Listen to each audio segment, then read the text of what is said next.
කොහොමද ඉතින් ඔයාලට අදත් සුපුරුදු පරිදිම ගොඩක් ආදරෙන් පිළිගන්නවා ඔයාලා හැමෝම මගේ channel එකට. මගෙන් ගොඩක් අය අහලා තිබුණා මගේ මල් පැල ලස්සනට තියාගන්න ඒවට මම දාන පොහොර මොනවද කියලා. ඉතින් එක එක්කෙනාට එක එක රිප්ලයි දාන්න ටිකක් අපහසු නිසා මං හිතුවා ඒක වීඩියෝ එකකින්ම ඔයාලට පෙන්නන්න ඕන කියලා. ඉතින් අපි මල් පැලවලට විවිධ වූ හේතු නිසා මේ පොහොර වර්ග එකතු කරනවා.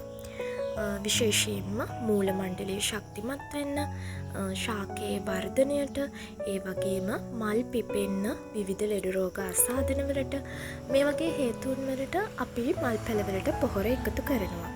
ඉතින් ඒ පොහොර එකතු කිරීමේදී අපි දැනගන්න ඕන ඒ පොහොර හරියාකාරව මල් පැලවලට එකතු කරන්න. ඉතින් මම එකතු කරන පොහොර එක තමයි මේ තියෙන්නේ.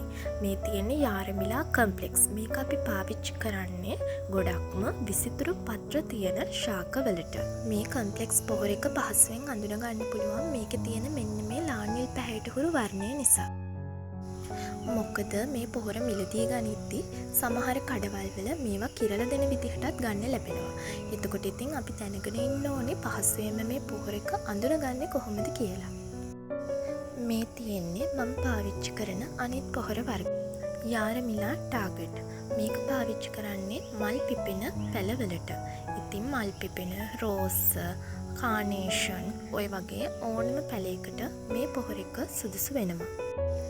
මල් පිපීම උත්තේජනය කරන ප්‍රධාන මූලද්‍රව්‍ය තමයි පොටෑසියම් කියන්නේ.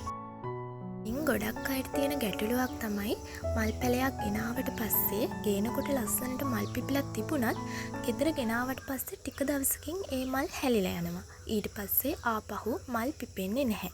ඉතින් ඒකට හේතුව තමයි අපි මේ පොටෑසියම් තියෙන පොහොර පාවිච්චි නොකරන එක. ඉතින් අපි දැනුවත් වෙන්න ඕන මෙන්න මේ පොටෑසියම් මූලද්‍රව්‍ය වැඩි අගයක් තියෙන පොහොර එකක් මල් වලට පාවිච්චි කරන්න. ඒ කියන්නේ මල් පිපෙන ශාකවලට පාවිච්චි කරන්න.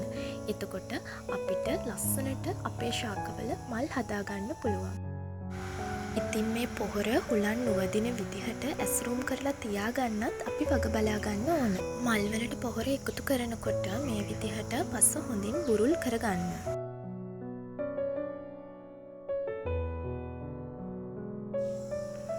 මෙන්න මේ වගේ පුංචි හැන්දක, ඒ කියන්නේ තේ හැන්දක වගේ ප්‍රමාණයක් එක පැලයකට හොඳටම ප්‍රමාණවත් වෙනවා. ඉතින් මේ යාරමිලා පොහොර නම් සති දෙකෙන් දෙකට අපි යොදන්න ඕන. මේ පොහොර පැලේ මුල මැදටම යොදන එකත් හිතකර නැහැ. ඉතින් මේ වගේ පස බුරුල් කරලා වටේට මේ විදිහට පොහොර ටික දාගෙන පස් වලින් ආවරණය කරගන්න ඕන. ඉතින් මගේ මල් පැල තවත් සරුවට වැවෙන එක හේතුවක් තමයි මේ. මගේ මුළුතැන්ගෙන් ඉවත් කරන මෙන්න මේ දි รา පත් වෙන දේවල්. මම ගොඩ කාලෙක ඉඳන් මේ දේවල් මගේ මල් පැලවලට එකතු කරනවා. ඉතින් මගේ මල් පැල සරුවට වැවෙන්න එක හේතුවක් තමයි මෙන්න මේක.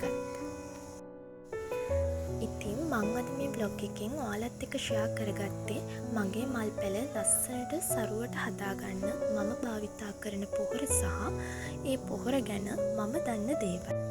ඉතින් නොදන්න කෙනෙක් ඉන්නව නම් පොහොර ගැන මං හිතනවා ඒගොල්ලන්ට මේ වීඩියෝ එක ප්‍රයෝජනවත් වෙයි කියලා. ඉතින් මං හිතනවා මම දන්න හැමදේම මං ඔයාලත් එක්ක බෙදාගත්තා කියලා. අදට මේ වීඩියෝ එක මෙතනින් ඉවර කරනවා. ඉතින් ඔයා තාම මගේ channel එක subscribe කරලා නැත්නම් subscribe කරගෙන යන්න කියලා ආදරෙන් මතක් කරනවා. ඉතින් ඔයාලට බොහොම ස්තුතියි මගේ වීඩියෝ එකත් එක්ක එකතු වෙලා හිටියට. එහෙනම් තවත් දවසක හම්බ වෙනකල් හැමෝම පරිස්සමින් ඉන්න. තෙරුවන් සරණයි.